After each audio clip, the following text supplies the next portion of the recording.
there is no God, then the fate of the murderer is the same as that of the murdered.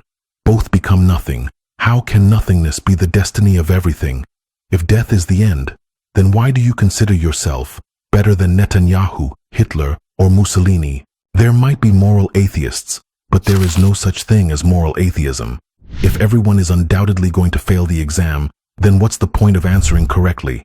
If all humans are going to die tomorrow, then why shouldn't everybody steal, kill, and oppress others? All humans are going to die, some tomorrow, some the day after tomorrow, and some today. So, in what way then did the Israeli soldier who destroyed a hospital housing hundreds of premature infants in incubators go wrong? Wasn't their fate death anyway? And in what way was the man who gave a milk bottle to a child, instead of keeping it for himself, righteous? Didn't Netanyahu kill both of them anyway? Millions of Nazis survived after World War II, without punishment or retribution. The Nuremberg trials were only for the leaders. Golda Meir, Ariel Sharon, Moshe Dayan, and many tyrants died on their beds, safe and sound, surrounded by the best healthcare known to humanity in their times, while their victims died screaming in terror under bombardment and rubble. Is this the world you want to live in? If you're an atheist opposing injustice, oppression, and massacres, then let me ask you, what will make evil people stop? Internet activism? Appeals to the United Nations? How delusional you need to be to believe that. There is no justice in this world, not even a single drop. Then let me ask you, how many thieves have stolen thinking that theft is a noble act that people would thank them for? Zero. No one. They knew it was a crime and they did it anyway.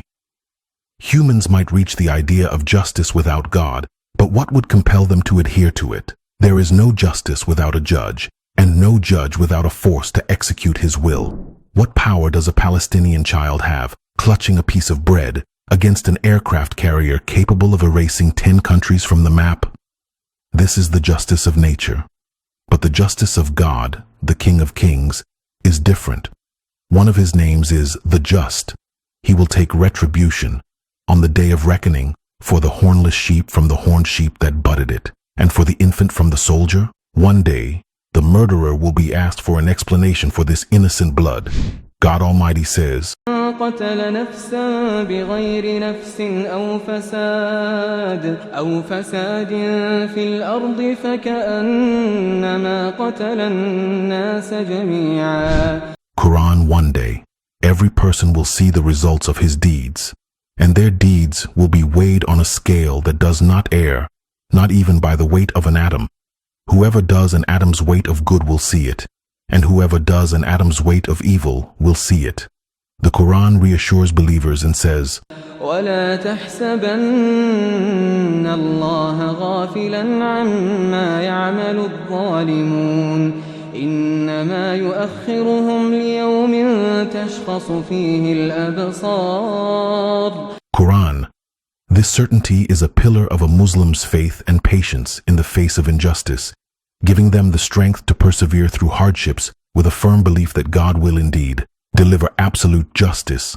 On the contrary, those who do not believe in this find themselves overwhelmed by anxiety and stress, as the world seems filled with evil without any assurance of justice being served, not now, not ever. Between those two worlds, in which one do you want to live?